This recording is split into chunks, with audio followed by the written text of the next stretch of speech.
What is going on, everybody? Welcome to episode number 63 of Bettin N Boozin here on the HHH Racing Podcast. I am your host, Kyle Roscoe, and what an unbelievable weekend of racing we have coming up here. I laugh because obviously we're going to cover it all in the HHH Racing Podcast, but four big days across four different tracks coming up this weekend. Obviously, what we're covering here, Gulfstream Park, we are covering the Fountain of Youth Undercard Stakes for episode 63. As you see scrolling on the bottom of the screen tomorrow, which I'll talk about in a second, Howard, Pete, and Paul are covering the late pick 5 for Fountain of Youth Day at Gulfstream Park. But not only that, guys, this on the HHH Racing Podcast channel, there will be 2 tape shows this week. Episode 64 of Bettin N Boozin is coming out most likely tomorrow as we are recording it, with the returning big man himself, Patrick Kunsel, will be joining us to cover Big Cap Day at Santa Anita, and hopefully it's Saturday. I know I saw those rumblings today as well. Hopefully it ends up being Saturday, but either way, we're going to cover the big stakes on a Big Cap Day at Santa Anita, and then episode 335 of Picks and Ponies will be covering the Gotham Day at Aqueduct. So a massive, massive weekend here on the HHH Racing Podcast.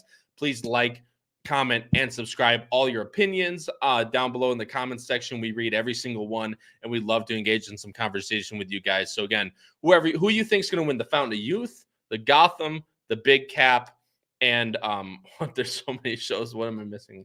And then obviously the biggest, let's say the Devona Dale. If you think Just FYI is going to win, below the video player of this video, if you're watching as a replay, or obviously comment in the live chat as we go over it, who's going to win the Devona Dale this Saturday at Gulfstream Park, and then our other videos we'll go through it, but make sure you comment below who you think's going to win the future races on those cards. But guys, like I said, it's going to be an absolutely great show, and I don't want to hold you guys up anymore. But on Mondays, brand new, not so brand new anymore, but it's still a new show, Horsin Around, you guys might not be aware of.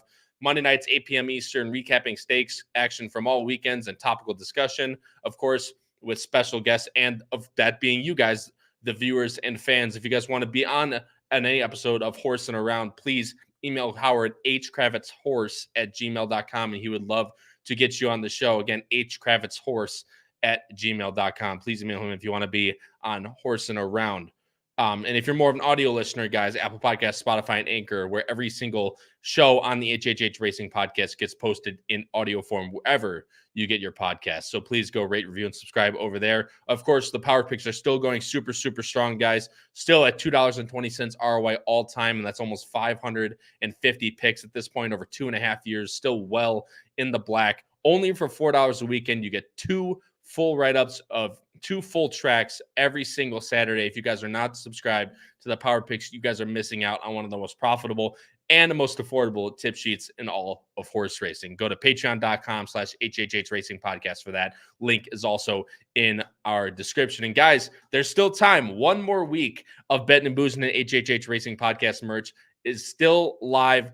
And remember that opportunity for free merch. If Sierra Leone wins the Derby, you get free your first $50 you spend free on anything in the store. That includes hats, t-shirts, quarter zips, hoodies, polos, koozies, anything you guys want. Obviously, to support us, rep the brand. But of course, like I said, everything you guys will buy will go straight back into the podcast to getting to make more videos for you guys, which we really, really appreciate. Again, that link is also in the very top of the description. Merch is still live, and the last day to order your merch is March 3rd for this drop, guys. Once March 3rd done, this drop is gone forever. So you want to get that merch. No late orders are accepted, so please get your orders in by March 3rd to help support the podcast. And of course, if you guys want to get to the merch store, go to hhhracingpodcast.com.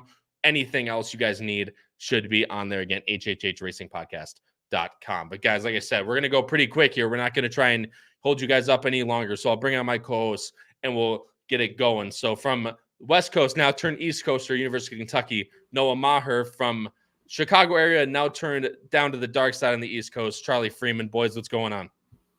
We're calling Ohio State the East Coast? Close enough. Easter than me, that's for sure. Well, I'd still say we're Midwest. I'll take the evil part. I'm glad to be the enemy. Well, if you want to go there, Ohio doesn't exist, but we can get into that name all we want as we go into that. But guys, let's check out who's in the chat real quick. Then we'll move into, of course, this great. Obviously, this card at Gulfstream, guys, absolutely fantastic. Full fields, really competitive fields as well. There's no like hammer favorites in any of these races.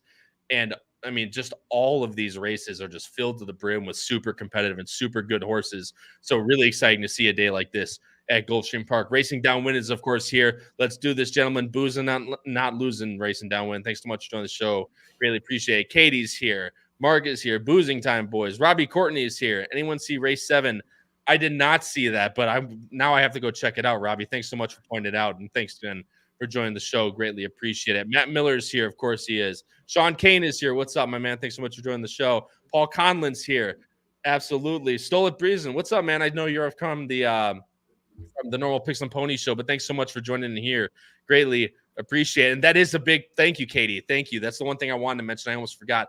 Junior Alvarado will be on the show tomorrow for Picks and Ponies to not only talk about his amazing Saudi Cup win over the past weekend, but to go through all his rides and stuff like that and give you guys some real good insight on these races. Junior Alvarado will be on this episode number 336 of Picks and Ponies tomorrow, Thursday, on Leap Day, February 29th at 8 p.m. Eastern on the HHH Racing Podcast channel. Please, guys, please go watch that show tomorrow. Matt Miller said I've made a lot of additions and I still have more coming in the mail, Matt. This of course right here is my full favorite, my Shards saddle cloth, but of course we're still going. The boys are back, and Jay worked a 4 furlong work and 46 flat the other day leading up for his race this weekend. So this is gonna be a very good weekend, hopefully. But Ray Conley's here, Thomas Spinoza's here. Stola Breezing like Leslie Rose. We'll get to that. And Mark Comoli is also here, guys. So much people. Thank you guys all for joining in. Really greatly appreciate it. But let's get into we all know why you guys are here. Let's crack a beer and let's get into the stakes on the undercard of the Fountain of Youth Stakes. The undercard stakes start in race number 3. It is the Colonel Liam Stakes, aptly named, of course, for the great hearse that Colonel Liam was. It is a field of 9 as I bring up the Equibase right now. And this, of course, since we're recording this on Wednesday, I'll try and refresh it one more time, see if we can get morning lines on the screen, but I don't think we will. No, we still do not have morning lines. So, of course, the odds, what we think are going to be a guess at this time. But morning line favorite is going to be either shared between either the 8 or 9. I think Cugino for Castellano and Shug, or Triple Espresso for Irad and Pletcher. And guys, I'll bring up the picks right now. And let's see, race number 3. There we go. So you'll see Charlie and I are both going with the number 8, Cugino, but Noah going a little bit off the beaten path here, going with Silent Heart. And we want to talk about a trainer who's been very good this meet at Gulfstream, and that is Brian Lynch. And even though he's cooled off maybe a little bit per se since early, he's still winning a really nice 30% clip. So Noah, you're going to go first, of course. What'd you like most about the number 6, Silent Heart? Yeah, I'm going to be honest. I need to make some money this weekend so I can pay for all the merch that I'm about to buy. Because my cart in the store is like money that I don't have. So I'm going to have to make some money somehow. But with Silent Heart, like you said, I mean, Brian Lynch has just been firing on all cylinders here at this championship meet. I wasn't really thrilled with a ton of the replays that I watched in here. There's some horses that are coming out of some decent races like Kitten's Joy and whatnot. But I kind of wanted a fresh face, and I don't really see a lot of speed. So my thinking with Silent Heart is and you get Velasquez, who I think is going to have this horse pretty forwardly. And I don't think Brian Lynch is going to kind of stretch this horse out into a stakes race if he doesn't think this horse can kind of go the distance. So that's what I'm kind of thinking there. I think it's either Silent Heart or Cugino. I'll let you guys talk about Cugino, who's definitely a very likely winner in here. But as I'll get to later, I'm going to see if I can kind of pair those two together and see if we can start the weekend out hot. Yeah, I'll tell you what, to your first point, Noah, you and me both, man. I went through, I was like, man, I'll take this, I'll take this. And I look at my card, I'm like, holy shit, man, this is insane. Either way, Charlie, I'll let you talk first on Cugino. Look, this is a horse I was on last time, and obviously just couldn't get it done. Actually got over the top by Saffy Joseph, of all people, of course, at Gulfstream Park. But this horse looks really primed and ready for this spot, and I like the outside draw. This horse can rate, but still has a lot of tactical speed. No, that's exactly how I see it. I think, as Noah kind of touched on, there isn't a crazy amount of speed. And I think if you look at some of the other major contenders, like for me, a horse like Triple Espresso, who clearly, needs there to be a lot of pace and is going to be pretty far back. And obviously with Irad and Pletcher, that horse is going to get bet down a lot. So I'm kind of hoping, obviously, Cugino's taken a lot of money. Or not a lot of money, but last time out obviously took a lot of money, but I still think you could get a better price. I have a feeling the money will end up going towards Triple Espresso. And look, I was also on this horse last time out. I don't think it was a bad effort by any means. I mean, the horse who ended up winning, who I believe is also in this race, right? Yeah. No. Oh yeah, you're right. My bad. Yeah, and so I know people, I'm sure, are wondering like why I want to get it. Honestly, for me, it's kind of what you touched on. I just think an outside gate is more what this horse would prefer. I think the horse, again, Cugino has shown the ability to rate. He's also working very forwardly. I mean, a minute flat and 48 at Payson is nothing to overlook. And again, as you touched on, I think this horse is very well meant for this spot in particular. I don't think the effort last time out was bad by any means, just wasn't the best horse on that day. But, we Charlie, kind of I'll let, not mean to cut you off here, but I'll let, look, so here you got the number 6, Cugino, in between, kind of in a really weird spot. The number 11, Abrumar, who ended up winning this race at 10-1, is just here on the outside in the Ramsey Silks, but I'll kind of fill it forward. And I know that you said, obviously, you didn't think this was a bad effort, and I kind of let you talk through it while you see going through the stretch. Yeah, and so what I was going to say is that's why I was going to encourage, the viewers to make sure to watch the replay, because sometimes a combination, of a trip, setup, and just being the best horse on that day, I just think things worked out really nicely for the 11. And I didn't really see any sort of, like regression or concern where it's like a 6-5 didn't get home and this horse maybe just isn't it, or, could be a money burner or whatever. I think Cugino could absolutely bounce back. And then I'll let you touch on it. It's like, I know we both obviously have the 9 in there, so I'll touch a little bit on Triple Espresso and then let you add on those two. I mean, look, this horse obviously last time out, again, a heavy favorite, got the job done. For me, I felt like that race for Triple Espresso was sort of make or break. I know we never like to be crazy dramatic, but I think the reality is if the horse wasn't going to get it done, then when would it? Going obviously from the Kitten's Joy to a grade 2 race all the way down to a maiden special weight 70. It's a pretty steep drop over time. And for me, I just feel like Irad had to get it done. Horse benefited from I know it doesn't show the figures are fast, but I would say it's fast. I mean, 22-4, 47-2. They weren't crawling by any means. So I just think it really set up nicely for this horse last time out. I don't love the outside post for a closer as much as I horse on the lead. So we're going to have to see if Irad can save ground. And look, this horse could certainly do well. I mean, I have the horse in second, but again, for the price you're going to get, this one has been a bit of a money burner. I just think this is a tougher field, and I don't know if Triple Espresso will get the exact pace, but the horse could at least finish underneath. Is that what you were also kind of thinking?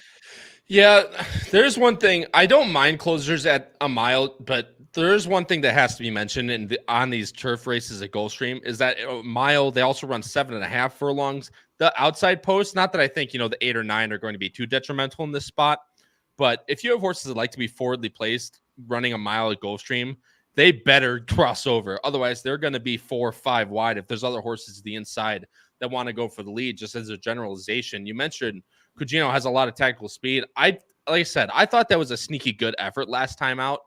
Now it's first time on Lasix, off Lasix. Doesn't matter for me with this horse.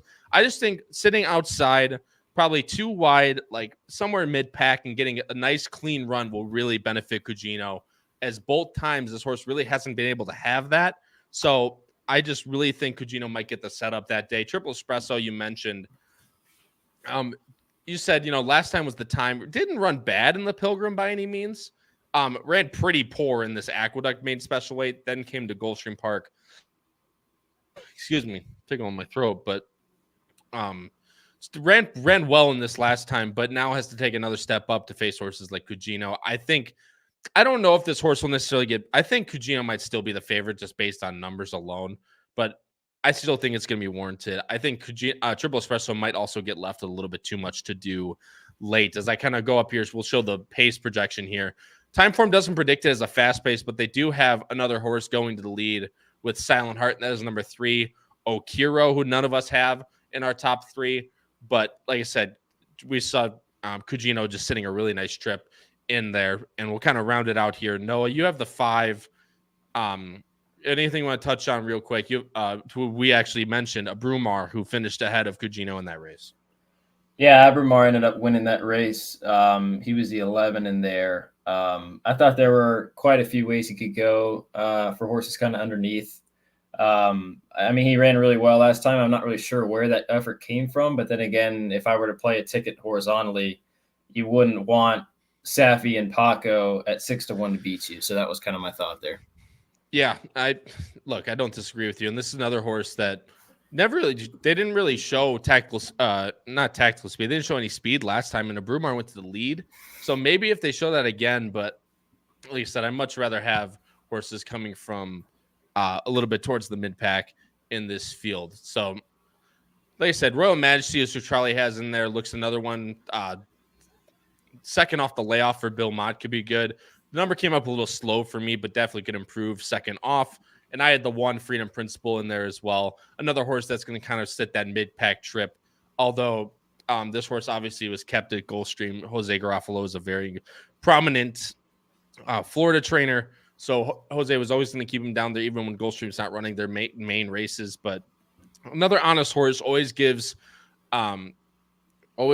you what he has, and ran a really nice race behind the race we covered in First World War in Hammerstein. So I think that could be a sneaky good effort, and maybe Lionel Reyes can get this horse up on the inside, maybe for just a little bit of a slice. I'm going 8-9-1. Charlie's going 8-7-9. Noah's going 6-8-5. Guys, going to switch over to race number 7 here, which is the next race we're going to talk about. We're going to skip a little bit ahead in the card, but I want to shout out Marnie Lynn. Looking forward to get some merch from you guys soon. Appreciate it, Marnie. Thanks so much for joining in. And I know I've seen you in before, but not that much. So, yeah, keep the comments rolling. Really appreciate you guys joining up. Penn State Scott's here, says stay away from dead closers in the big race. You have been warned. Penn State Scott, thanks so much, man, for joining the show. I haven't seen your face around here in a while, so I appreciate you coming in and giving us some love. Mark Camroli says the Brumar should definitely get some love from the Gulfstream bettors. Absolutely, for the reason we just mentioned, including Safi Joseph being the trainer. But guys, we're gonna switch over to race number 7 here, and as I switch the Echo Base over now, it is the Mac Diarmida Stakes, I believe is how you say that. Presented by Corniche of all horses, which was funny to me when looking at this. And you see as our picks, guys, we are all over the place. Charlie has one horse that I have on top. Noah has one horse that I have in third. And other than that, we are completely different underneath, which obviously is going to make for a really interesting discussion. Noah went first last time. So Charlie, you were going to be on the chopping block first. I show the Echo Base here. It's a field of 10 going 1 3/8 on the turf. So a nice long, not nearly a marathon, but a nice long turf race that we always love. And the morning light favorite, I mean, gosh, just so many. I mean, Dyna Drive, Tawny Park, King Max, they should all take a lot of money in their own right. Main Event will probably get some play as well. So there's a lot of different ways that you can go. But Charlie, I'll let you go first. Number 4, starting over for Zayas and Maker. Maker's got 3 in here, and you're going with one of them. Yeah, I mean, if you look at the efforts, I mean, for one thing, I do like horses that have had experience at the longer distance, which you can see with starting over. And honestly, you can scratch through the race at Woodbine. It was yielding just an awful race, crazy pace. But if you get rid of that race, you see a horse that's steadily been improving from being more of a mid-80s to a low 90s horse, which I like. And honestly, I watched over the replay. It's never easy. You kind of touch on how sometimes at these outside gates, it's not ideal. Starting over in that race against Francisco Clemente was just a monster horse. Obviously, we watched and touched on that day. I know we had kind of all been wondering if that horse would be able to, get over those starting gate issues and close in time. And, the horse didn't get over the starting gate issue, but was able to close like a monster. But starting over ran a very kind of under the radar second. Obviously, I get that, you see the prices at 42-1 nearly, and you kind of think, all right, well, that was just some long shots not considered. But I really liked what I saw. I don't think the trip was the easiest. And honestly, having to be in the 13 gate in a race like that is far from ideal. The horse didn't get the cleanest trip, was kind of getting bumped around a lot. And then once the horse finally really got clean air, there was a lot of stride. And to me, I saw plenty left in the tank. And I just kind of thought, if this horse gets, a more ideal gate, which, starting over does now with him being in the 4 spot and can get a cleaner trip this time around, I certainly think this horse could take a huge step forward and get the win done. And, Maker certainly obviously is respectable in these kind of races. I obviously, not that everybody likes to play a jockey gymnastics, but maybe not having Ocean Murphy would be a slight concern, but I don't think Edgar Zaya is bad by any means. He's certainly more of a Gulfstream jockey, so I don't have too much concerns, but in a wide open race, I figured this would be a good one to look for a price. Yeah, and someone can correct me in the chat. I'm not sure Oisin Murphy is still in the States. I believe I thought he went back over to England, obviously being an England-based jockey for most of his life. But someone can correct me in the chat if I'm wrong there. So that obviously wouldn't be a concern if he's not there. But still getting Zayas, like you said, a very capable forwarded trainer up. And this is one that I actually was thinking about putting in there for the same reasons that you exactly said. I was with you throughout the Woodbine race, running at yielding. It's not what the horse wants to do. The two races this horse has lost the most by have been on soft turf. So that was kind of my thinking on that. But I'm just not sure this horse kind of classes up to a lot of these other ones. But again, this, as you see by our picks, this race is wide open, and this horse will most likely be a higher odds. So obviously we'll not talk you off that race. Cool, Kev, what's going on, man? Thanks so much for joining the show. I saw you in the chat. Just want to give you a quick shout out. Greatly appreciate you joining the show, man. No, I'll let you go next because you have a horse that I'm interested in because obviously I have this horse in third. It is stretching out to this kind of distance for the first time, but if those numbers and this pace scenario, which I'll show first as you start talking, is anything to be desired, Main Events definitely looks live in here. Yeah, I think so, and it seems like RDW does as well. Yep. This was definitely a pace play for me. I don't really see any other way that Main Event doesn't find himself in the lead unless there's something with Tawny Port and you've got input on that. But I just think from a pace standpoint, the horse went wire to wire and ran well in the Fort Lauderdale, which he kind of got an easy lead that day. And I feel like in the Pegasus race, people are going to just kind of take that 11th by 4 3/4 race kind of at face value, and kind of ignore the fact that he went a full second faster for the half and almost 2 full seconds faster for the 3/4. And the field was 3 times better than the Fort Lauderdale. So I just feel like he's been facing the best horses in the field. He's got that class. He's going to find himself on the front end where he's most dangerous, and I don't really see anybody pressing him. So that was kind of my thinking with Main Event. Unless Tawny Port can, which, I mean, maybe you think so, but I don't really see it. Yeah, and look, I understand that this horse might not be best caliber in a way, obviously running well at Saratoga over the last few. There's just a lot of horses in this field that I kind of have questions with the distance. And we talk about this all the time, but I want to highlight this again, guys, because this is something that a lot of people take at face value, but I really don't think they really dive deep into it. Just because this is a longer distance, just because that's 1 3/8, doesn't necessarily mean that this race is going to favor closers that, run well at 1 16 and just can't get there. Maybe that horse just really is not the best, but closes really well at 1 16, but maybe that horse doesn't have the stamina to get 1 3/8. So not necessarily in looking at these longer races, I feel like a lot of people like to generally gravitate towards closers. And I feel like that's kind of a little bit of an oversight if I'm being completely honest. The other thing is that with your Main Event pick, who like I said, was very interesting, is that people don't favor speed in these races at all, because they're like, especially for a horse like Main Event, who's stretching out from the 1 16, where they're like, oh, he won by a head in the Fort Lauderdale, and going 1 1/8. How is he going to go an extra 1/4 of a mile to 1 3/8 and still win? My point is that the horse is going 47-4 while getting semi-pressed at 1 16. This horse has the lead on his own. He can go 48.5. Like he can stretch it out to as far as he wants. So I feel like those two main oversights where they kind of gravitate away from the speed and more towards closers might be, just like I said, a little bit of an oversight in that fact. But that's why I did land on Tawny Port, guys, because that was one of the horses that has proven he can run at this distance. I'll go back to the PPs here. As I start showing Tawny Port, you'll see he ran very well at 1 5/8 at Saratoga. Granted, didn't beat a whole lot, but honestly, I think he ran pretty well in the Bowling Green. Behind Channel Maker, running at the 1 3/8 for Stoppin', who obviously has come back to run very well. Soldier Rising, Rebels Romance, obviously, who ended up having a mishap in that race. But these races, this horses are very good. And Tawny Port, if you remember, was a horse that was in the Kentucky Derby and won the Lexington at Keeneland. Now stretching out on turf, has run very, very well. This race at Delaware, I don't think there's any way he should have lost that race. I think Trevor kind of pushed the button a little too early. I won't show the replay, but if you guys want a good replay to watch, definitely that one. I just think with a horse has tactical speed, cutting back a little bit to that mile and 3/8 where he's not against the best turf marathoners in the country at that point. I feel like he could get a really nice setup in this race. Gets Tyler aboard, obviously first time rider, but Tyler knows how to ride at this Gulfstream Park turf track. I'm very interested in Tawny Port to hopefully either sit right off or press the pace and be able to go by and stalk at the top of the stretch. But again, it's going to be, I understand the early time form is very different. I just don't, I mean, if they're going to go 48-2, 49, if main event walking the dog, how far back is Tawny Port going to be realistically be? Like 2 lengths, 3 lengths? I mean, even if main event has it by himself, and I don't see why Tawny Port can't either get first or get up for second or get in the money.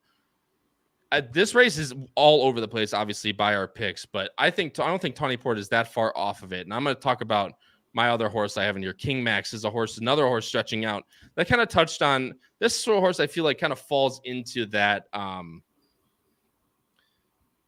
that falls into that kind of thing that I touched on, where a closer really good at a mile and 1/8 might not be the best at a mile and 3/8, but just based on numbers alone, this horse has the best time form figures in the entire field and pretty close to the best buyers in the entire field, if not tied for the best buyer.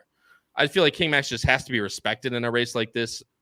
In another one where this horse is going to be semi-mid pack, just looking for horses other than main event to sit not too far back off the pace, but still be able to try and make a run at the top of the stretch. So King Max is going to be my second choice for David Egan and Jorge Delgado. Obviously, Delgado very good at Gulfstream Park. Charlie, I'll let you touch on anything I didn't want to touch on about Tawny Port. You can kind of make your case. You saw it, and then you can touch on Anglophile. And then we'll go to Noah for final thoughts, and we'll move on. But this race is definitely worth talking about. Yeah, again, like I said, I thought this is a pretty wide open race, and I have a feeling the 7's going to end up being the favorite. I don't know how heavy of a favorite, but to me, I just think as you kind of basically just because of everything you touched on, the figures are there, the experience at the distance is there, the fact that this horse, I know Bossman kind of touched on that, from an early time form, it doesn't seem like this horse is that fast, but in these long distance races, this horse tends to be right on the lead. And so I think a lot of people kind of believe, which I'm assuming that's what you feel, is what I feel, is that Tawny Port will probably be sitting just off main event, maybe by a couple lengths, and get at least that's how I see it. I think it's a couple lengths, but agree. But I think this horse will get the first jump. And I know someone in the chat, I don't remember where it said something about how stalkers are the way to go because closers have too much to do, and these speed horses, don't hold up forever. And so I agree. That's why I kind of think this horse could get it done, but. Again, for races open, as you can see from our numbers, I didn't want to pick the heavy favorite. In terms of other horses in here, I'm happy. I'm curious what Noah has to say about Headline News. That's a horse that, I know multiple of us have been on in the past. I was on that horse underneath Ice Chocolate last time out. I almost hit that exact. I think that horse could honestly enjoy the stretch out and has been working very forwardly. And then I went with Anglophile underneath, who I think is another interesting one. Obviously last time out, for a horse to be at 6-1, which sounds like somewhat value, but considering how heavy the 1 got bet down, this horse was clearly expected to likely finish second or third and didn't quite get that job done. But I don't think it was a terrible effort. And for me, I just look back to some of the past form going longer and the versatility of this horse that you kind of see where, there's certain races where maybe the horse is a little more forward and a little more back. And I also feel like Johnny V can be kind of crafty in these kind of races. Do I think this horse will win? Realistically, no, but I don't think it's crazy to think that this horse could finish underneath and get a decent value. Yeah, like the reason I didn't have him in there, a little short on the numbers, but obviously ran well at Kentucky Downs at a mile and 5:16. So, the distance necessarily isn't the problem for this horse. It's just a matter of can this horse all put it together in a 3-turn race at Gulfstream Park. And that's, the biggest question. For sure. But no, I'll let you kind of finish up here. You have a horse we haven't talked about in 6- for Pletcher and Irad. This horse is most likely going to be a price. And when you get Pletcher and Irad, probably, 8-1, you got to find it. You got to look for it. Yeah, you definitely take advantage of this too at double digits or close to that, at least I think we'll get. But this is a horse that just seems to be very consistent. He doesn't really get there all the time. Last race, I just think he kind of threw in a dud. I can't really tell you. I can't really tell you what it is, but I can only tell you what it feels like, and that's what it feels like to me. But yeah, especially at a duo like this, definitely one to consider. And then Charlie touched on a little bit with the 3 headline news, who I think is on the improve. We've kind of touched on the stretching out and the cutting back. This is one on the stretch out that I think can be a little more tactical. Might be too far for him, but you get Jose. I just think, as a race in whole, if main events on the front end, I think he's going to be pretty tough. But if somebody goes and presses him, there's a lot of different ways you can go. And obviously, that's reflected by our picks. But obviously, main event, all the points about main event are all correct. It's just a matter of, does he have enough to go a mile and 3/8 after only being a mile and 1/8 before? Obviously, we will see on Saturday. I'm going 7-10-11. Charlie's going 4-7-2, and Noah's going 1-9-3. Guys, going to switch over to race number 8, as that is the next race. We're going to cover 3 races in a row here after jumping from 3 to 7. Race number 8 is Here Comes the Bride on the turf. And again, this follows that kind of same type of thing that I touched on earlier about the mile at Gulfstream. Outside is definitely not where you want to be. As I switch over the picks right now, you see 2 of us are going with the number 3, Ozara for Gaffleona Clement. Noah's going with the other logical choice, the number 7, Life's Inaudible for Irad and Pletcher. And there's all of us are different underneath. So I kind of let you guys talk about Noah, you're going to go first. Let's talk about your top pick and then touch on anything with Ozara and then touch on your third pick. And then we'll kind of go round table for this race since we all feel it's kind of a 2-horse race. Yeah, I thought so. I ended up going with Life's Inaudible just because I really liked her last time.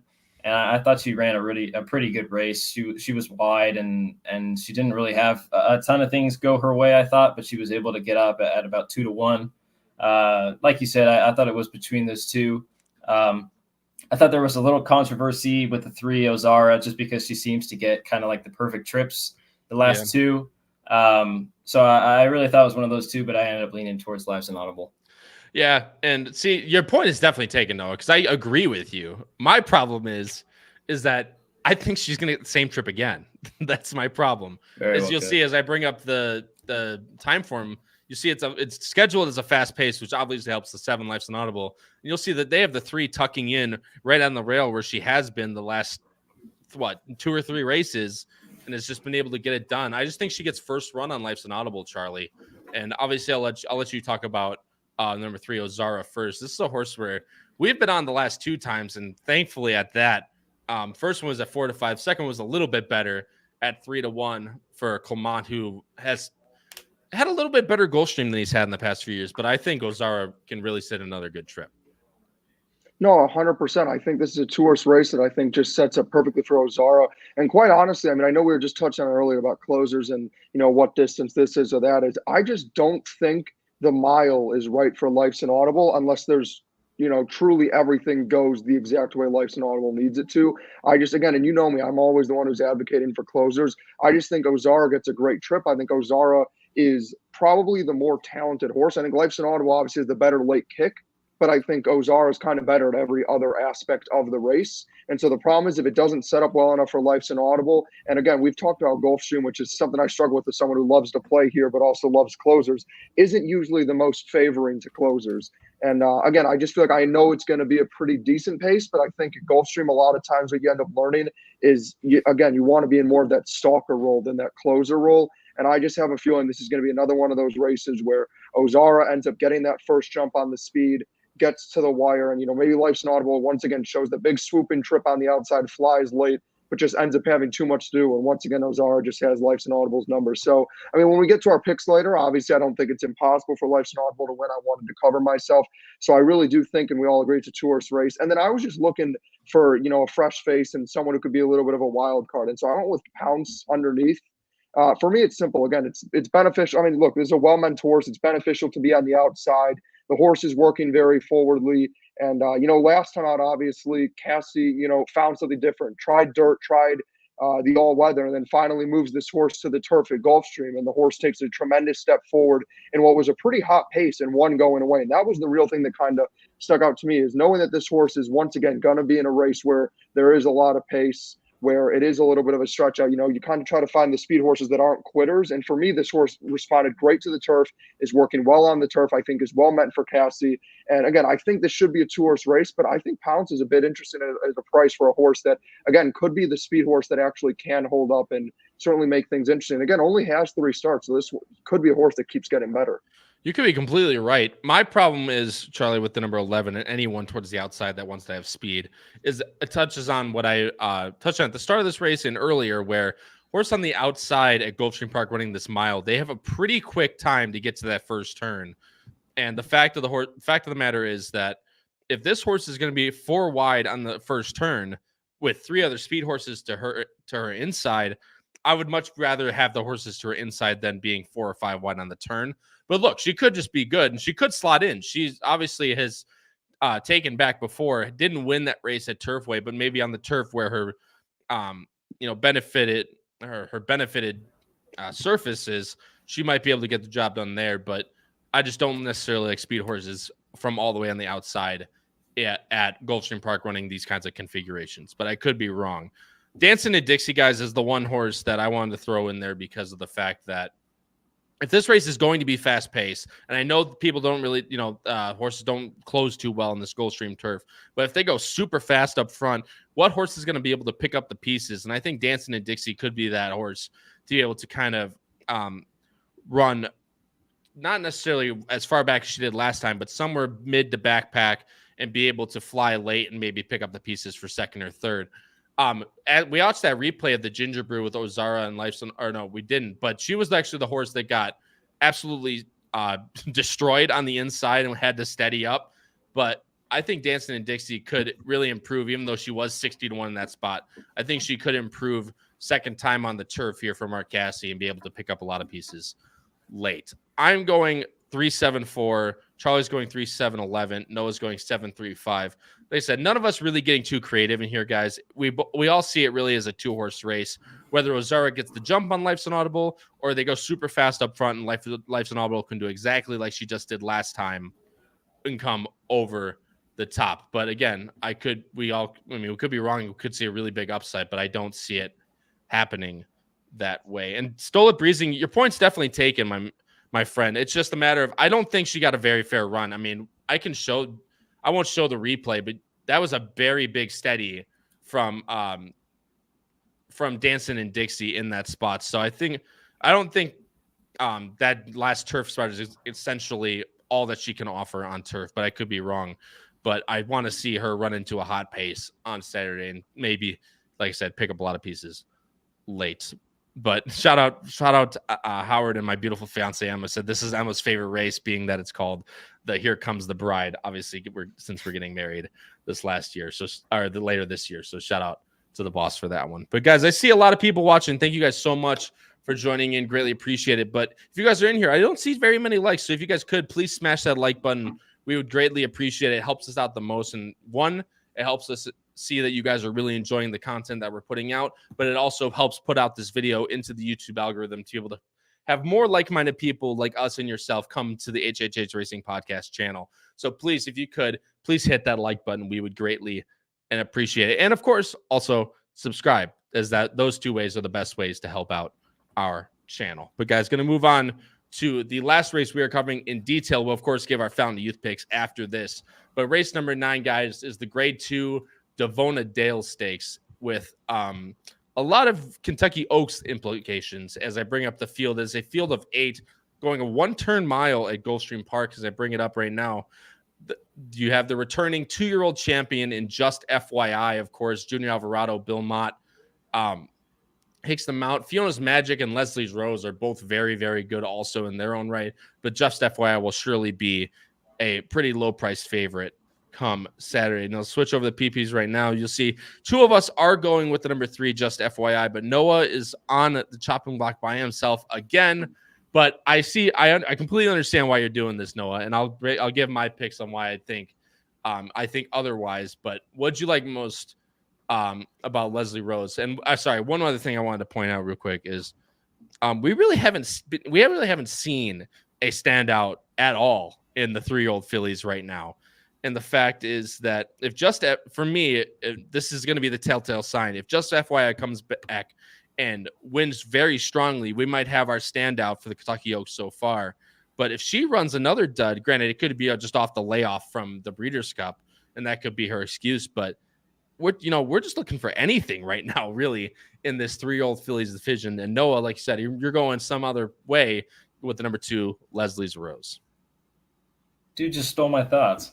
Oh, sorry. Unlucky. With Leslie's Rose, I'm a little intrigued at this horse just because, when a horse runs a big number on the debut, you're kind of like, oh, you kind of got to throw him in a Oaks prep kind of right away, one shot, one opportunity. But instead, Pletcher, he knows, he's a patient guy. So, he kind of goes through the conditions. And that race last time, I think, came up pretty tough as well. And I think Gunsong is a pretty nice horse. You see Gunsong came back and won. So I think, Pletcher is patient. Obviously, this horse is very well meant. They bought for 1.15 mil. So I think he knows what he's got. And he's just trying to kind of build her arsenal, as you could say. You could say, with the blue numbers, she's had it easy. But like you said, Just FYI, you pretty much hit the nail on the head. We haven't really seen anybody in this division stand out, and I'm just not really willing to take a horse like that at such a low price. So that's why I went with Leslie's Rose. Yeah, which is completely fair. Obviously, we all have Leslie's Rose in there somewhere as well. I have her in third. Charlie has her in second. And no, I mean, you took exactly what I wanted to say about Leslie's Rose. She really kind of just has had it, her own way, but I mean, done it with flying colors. Obviously, that maiden win at Aqueduct was extremely good. And last time at Gulfstream Park was very good as well. But like I said, I think if Just FYI comes back and even improves slightly, I just feel like she's going to be definitely the standout in the division so far, but one that can really continue to take strides forward into the Kentucky Oaks. But Charlie, you also have Just FYI on top, but I'll bring up the pace scenario, which I think is going to be the sign. They have Just FYI having the highest time form pace structure, but I feel like with both the 2 and the 3 to her inside and just to her outside, I feel like she's going to be forced to either have to take back just a little bit, which she has shown before in her maiden race. She was able to take back by 2.5, and obviously maybe not by the best field, but it was at Saratoga. It wasn't a maiden race, but it was still impressive to see her kind of rate in that regard. I feel like she has to take back, Charlie. Yeah, no, I mean, I think it kind of could go either way. I mean, obviously the benefit is Just FYI is go out against strong competition, has experience going the distance, and as you mentioned, has kind of shown the ability in a hot or cold pace to kind of sit just off, even if Just FYI could be one of the fastest, if not the fastest. But I agree. I think realistically, the most ideal scenario is Junior Alvarado as this horse about a length or 2 off just behind the early speed and gets the first jump. I think the reality is for me where I went this direction is, look, there's not, I would say, a single 3-year-old filly that I would fully trust to, single or big, oh, that horse will win, because if we're just being blunt, the 3-year-old fillies this year are terrible. I mean, I hope that by the time we get to Derby time, they're a lot better, but right now they're an embarrassment. So I wouldn't trust anyone on their own. I think Leslie's Rose is, as Noah touched on, well meant, taking steps forward, but, to win by, a length and see the figures that cold at Gulfstream just doesn't necessarily move me to be like, oh, I trust that horse 100%, but I do think that's the clear cut other logical. In terms of other horses in this race, in third, I went with Queen's Martini. I didn't really know who to put underneath. I thought about Fiona's Magic, who's a horse that I was interested in last time in a price and ran a respectable second. But I landed on Queen's Martini ultimately just because of the race 2 back, where this horse was in a really hot pace. And I get that it was a 5.5, furlong race, and this is obviously vastly different. But, the horse was 3-4 lengths off the lead and then 1 going away by 5. So at least the horse has shown the ability to pass. And again, that could just be a factor where, again, I don't think any horse in this race, or, again, 3-year-old fillies for that matter, is unbeatable. And so the reality is, if this ends up being a hot pace and you see a lot of horses in this race that do want to send, I think Queen's Martini could just sit off that pace and then get up there. And I mean, I know there's also the 5, who's a bit of a closer. I just think that horse is a little too slow to be able to close in time. But yeah, again, for a pretty open race, I think it should come down to 2 or 3. But if you're looking for someone else could be interesting, I would never underestimate a horse with Louis Sai as a board that at least has shown the ability to pass. Yeah, and Howard's stealing my thunder in the chat, so I'll get to that in a second. But no, anything you want to touch on with into Champagne before I go to my underneath? Yeah, I thought underneath was, I mean, you go a lot of different directions. I just like the way that Into Champagne kind of won that last race. I thought she did it really professionally. Maybe the slop kind of aided that, and she might be a little bit slow. But to your point and to Howard's point, I mean, if you can find anybody that can kind of set up and pass, especially at a price with these two that are going to be definitely, hot on the board. Everybody else is going to be a little inflated, so you can make some value there. Absolutely. Couldn't agree more. And like I said, the boss says, don't sleep on Who Could Ask for Mo, which is a fantastic name, of course. Only deep closer in a race full of speed. Major trouble on the first turn last time. Comes back quickly, showing confidence.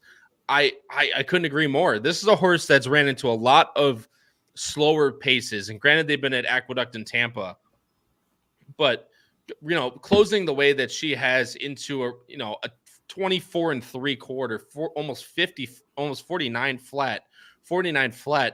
These types of quarters, a little bit light on the numbers, but I feel like if there's one horse in here that's going to pick up pieces if they do go really fast early, the number 5, Who Could Ask for More, is going to be my pick underneath, at least to finish second or third. But like I said, guys, there's one more thing I want to point out. Then we'll move on to our Fountain of Youth picks. And, of course, don't go anywhere because we will give our best bets for the weekend at Gulfstream Park. But, you see the buyer figures, right? You see Leslie's Rose at 87.88, while Just FY at 70, 75, 79, and Fiona's Magic 80, 72, 75. But if we go to the time for them, guys, you'll see, look, 102, 104, 103. They're all extremely similar. They're all right there. Just FYI, getting a 104 for, of course, winning the Breeders' Cup Juvenile Fillies. Leslie Rose getting a 103 for winning her maiden that strongly at Aqueduct, only getting a 95 last time. And then Fiona's Magic, a horse who we really didn't even touch about, and none of us have anywhere, got a 101 for winning her maiden and a 102 for just losing to R. Harper Rose. Shout out R. Harper Rose, and shout out when I gave her out on the podcast to win. But winning the Forward Gal got a 102. So Timeform has these horses a lot closer together than the buyer figures do. And I feel like that's one thing that I've really started to develop, as I'll put myself full screen, as I've really started to envelop in my handicapping is, not letting one figure kind of be the end all be all. I like to kind of compare Timeform and buyer figures and see where you can kind of make those discrepancies.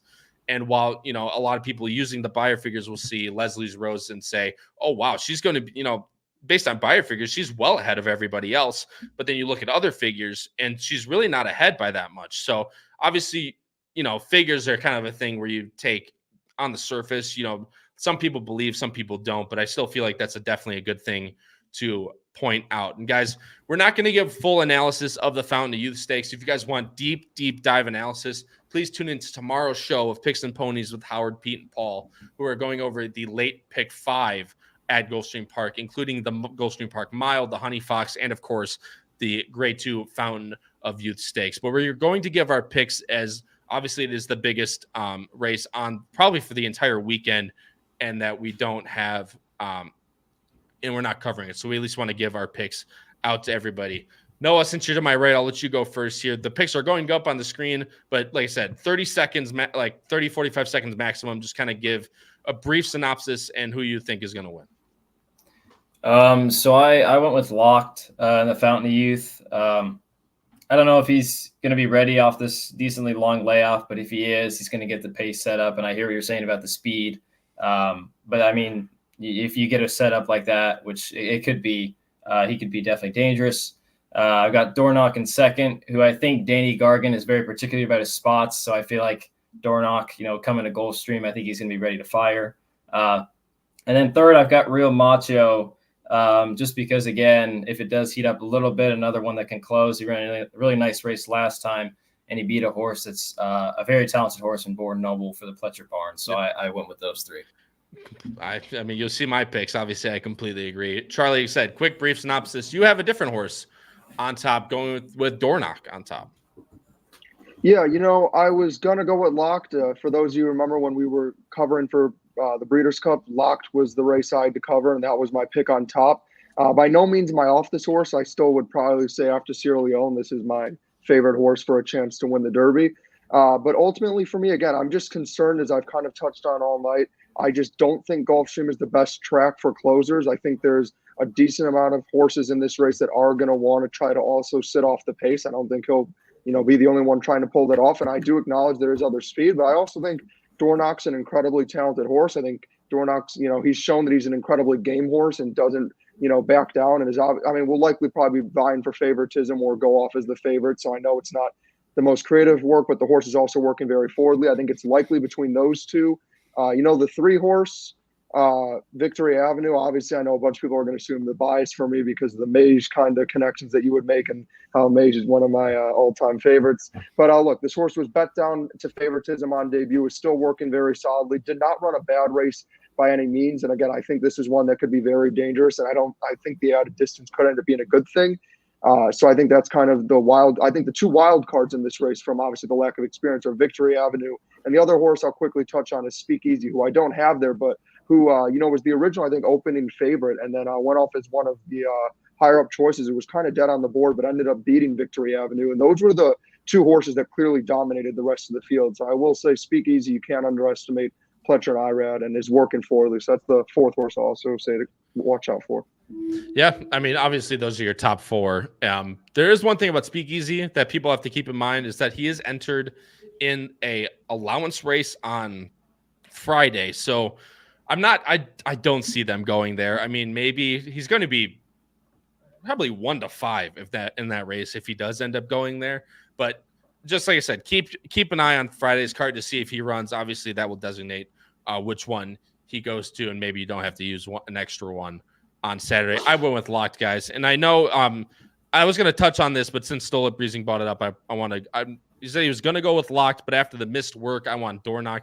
He did end up missing a work in between the January 26th work and the February 16th work. So that weekend in between, he did end up missing a work. But just like Noah pointed out, just pace setup in complete generalization. The locked looks extremely favorable pace setup wise. And if he comes back anywhere near ready as he did look last year at Saratoga and at Keeneland, I think Lock should win this pretty impressively, and that will obviously set up a very, very interesting road to the Kentucky Derby going forward. But look, Dornock is obviously one. Victory Avenue is obviously the same Mage connections as Charlie brought up, so that's definitely one to look forward to. This race just looks, it's there's not really huge standouts. Obviously, you have Locked in there and Dornock, but there's a lot of different ways you can go, and I feel like this is going to be a very, very competitive race. So that will be the Fountain of Youth. And again, if you want full in-depth analysis of most, if not all, the horses, tune in tomorrow at 8 p.m. Eastern. That's on Leap Day, February 29th, for Picks and Ponies episode 366, I believe is what I said at the beginning of the show. 336, excuse me. That's what I meant to say. Obviously I didn't, but episode 336 of Picks and Ponies tomorrow, Thursday at 8 p.m. Eastern. And shout out to Jeff Moyer. Thanks so much, man, for joining the show. Greatly appreciate it. Saw you in the chat. And he's definitely, and see, this is why I wanted to talk about. I wanted to bring up this point because he says Leslie's Rose is a complete standout on Thorograph, and that's what I mean, right? Is these kinds of the different figures that you really need to take into consideration, not kind of just have one figure be your end all be all. And that's one thing, like I said, I've started to develop over the past few months. It's one of the new things that I'm trying to learn, that I've learned and have been using in my everyday handicapping. So that's definitely one to be at Ray. I love that Ray Cromley. He says if you are jogging 6 miles regularly, missed works is okay, but it's still something to keep in mind, obviously, as you go into such a big race like the Fountain of Youth. But going to go into best bets here, guys. Again, thank you guys so much for joining the show. Few things before we get to best bets. Again, please like the video. Please subscribe down below. It really, really helps us out. And if you're watching this as a replay, please comment below the video player who you think is going to win the Devona Dale and the Fountain of Youth Stakes. So, of course, we read every single one and would love to engage in discussion with you guys. And also, still, as I pointed out at the beginning of the show, for those of you that weren't here, the HHH Racing Podcast merch shop is still live. It's through March 3rd, so next So this Sunday will be your last day to purchase merch. And once this spring merch drop is gone, it's gone forever. You cannot buy anymore. No late orders accepted at all. And remember, if Sierra Leone wins the Kentucky Derby, your first $50 in merch, no matter what you buy, will be free. Hats, t-shirts, quarter zips, hoodies, polos, and Bettin N Boozin and HHH Racing Podcast koozies. If you guys are very interested, merch for both shows are live. The link is in the top of the description. Please go and support the podcast today. We'd greatly appreciate it. But Noah, you're going to go first, my friend. Your two best bets in race number 3, which was the Colonel Liam Stakes we touched on. You're going I think this is the first time we've ever featured an exacta box in the best bets. So I guess kudos on that one. But exacta box 6-8 in race 3, and in race number 7, 2 exactas for you. You're going on exacta 1/3-9. And obviously that's a very tough race in and of itself. Noah, talk about your best bets. Yeah, well, I just got to put out that I wouldn't actually box. I just wanted to do that because I wanted to say that I think the 8 will be favored over the 6. So normally I would Dutch it. So I would do more heavily 8-6 than 6-8. And then just for anyone that doesn't know, obviously I talk about it a lot with doubles, but you can do it in multiple bets. Just a quick synopsis of Dutching if people are not familiar. Yeah, so what you can do is you can see what the exacta would pay if it ran 8-6. So in an instance, if the exacta 8-6 pays $10 for $1, and then the exacta 6-8 pays $5 for $1, what you would do is you would play the second one for $2 and the other one for $1.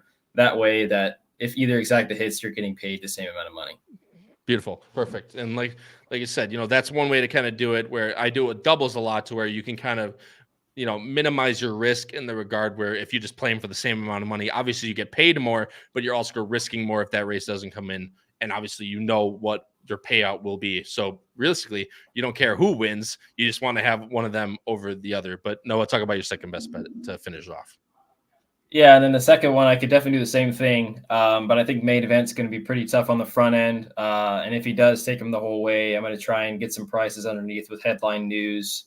And the Pletcher and I are at 6-, just because if you can get King Max out of there, who's probably going to be either the favorite or second choice, then you can get some value there as well. So those are my 2 best bets. Absolutely, man. Good luck with that. Like I said, race 7 is definitely hard. So no matter which way, if your bet does hit, you will get paid. So good luck with your best bets. Charlie, going to you next. You're going with double in race number 8, going into race number 9, and double 3-7 with 2-3. And Noah's laughing because I also laughed when I got this. I was like, so we're covering races 3, 7, 8, and 9. And this mother effer gave me race 13. The hell is that? Charlie, go ahead. Talk about your best bets. Yeah, I've talked about this before. I know Matt Miller is appreciated when I do this. Look, you want someone who's going to cover the entire card because most people watching this are. So why not show someone who's dedicated enough? And I'm going to address the rumors of why I didn't choose Castle Chaos as my best bet. The horse who, famously at 30-something to 1 lost by a nose to Bossman's Horsin caused me to miss out on winning a bet at 140 to 1. I do think the horse is certainly live and can come back and win in that spot as well, and I will definitely be placing that horse to win. But I don't want my best bets to be biased. I want to talk about what spots I like. Starting out with race 8, we kind of touched on how it's pretty much a 2-horse race between Ozara and Life's and Audible, and I would definitely be Dutching these as well. So I wanted those 2. And then going into race 9, again, I know I said that the fillies have been less than impressive, but realistically, if it's I wouldn't say it's much of a brag because I lost, but with this second part, again, just FYI is obviously the more logical one, but in case Leslie's Rose wins, which wouldn't surprise me at all, I want to be able to play into both of them. And then in race 13, I know, it's certainly a wild card. I don't have any connections to this horse. It's a stakes race, but certainly, you think maybe if I'm going for a number that starts with a 1 in the race card, you're thinking maybe I go Fountain of Youth. But I just think this sets up really nicely for Chili Flag. Look, anytime that you're getting, Irad and Chad Brown, that's certainly a good duo. I just think the pace could set up nicely.